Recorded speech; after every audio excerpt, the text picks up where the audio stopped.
Hello friends, સ્વાગત છે તમારા બધાનું મારા રસોડામાં।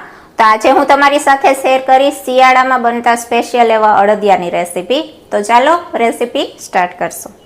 અડદિયા બનાવવા માટે આપણે અડદિયાનો લોટ, ઘી, ગુંદ લીધું છે, ખાંડ, ડ્રાય ફ્રૂટ્સ, મોળો માવો લીધો છે, એલચી પાવડર અને અડદિયાનો મસાલો।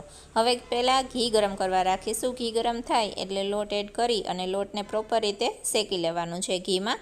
આ રીતના થોડો લોટ શેકાઈ જાય એટલે ફરીથી આપણે થોડું ઘી એડ કરીશું, જેના લીધે એકદમ સરસ દાણેદાર અડદિયા બનીને તૈયાર થશે। લોટ એકદમ આ રીતના લાલાશ પડતો થાય ત્યાં સુધી શેકવાનો છે। હવે આપણે તેમાં ડ્રાય ફ્રૂટ્સ અને ગુંદ એડ કરી દઈશું। ગુંદ પણ તેમાં સાથે જ એકદમ સરસ તળાઈ જશે, તમે જોઈ શકો છો। હવે આપણે ગેસની ફ્લેમ છે તે બંધ કરી નીચે ઉતારી અને મોળો માવો એડ કરીશું, મિક્સ કરીશું। આ રીતના મોળો માવો છે એકદમ પરફેક્ટ રીતના મિક્સ થઈ જાય એ પછી આપણે એલચી પાવડર અને અડદિયાનો મસાલો એડ કરીશું, મિક્સ કરીશું।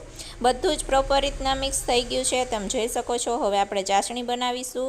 ખાંડ અને ખાંડ ડૂબે એટલું પાણી લઈ અને ચાસણી બનાવીને તૈયાર કરવાની છે। તો આપણે આ રીતના ચેક કરી લેશું। આ રીતના એક તારની ચાસણી બનાવવાની છે। ચાસણી તૈયાર છે। ચાસણીને આપણે અડદિયાના મિશ્રણમાં એડ કરીશું અને પ્રોપર રીતે મિક્સ કરવાનું છે। તો આ રીતના ઇઝીલી એકદમ સરસના ચાસણીવાળા અડદિયા બનીને તૈયાર થઈ ગયા છે। તેને આપણે થાળીમાં પાથરી લેશું આ રીતના। હવે ઉપરથી આપણે તેમાં ખસખસ, ડ્રાય ફ્રૂટ્સ એડ કરીશું અને એકદમ સરસ રીતે તેને સેટ થવા માટે રાખી દેશું, પીસ પાડી લેશું। તો એકદમ સરસ ચાસણીવાળા અડદિયા બનીને તૈયાર છે। તમે પણ ચોક્કસથી ટ્રાય કરજો। ધન્યવાદ।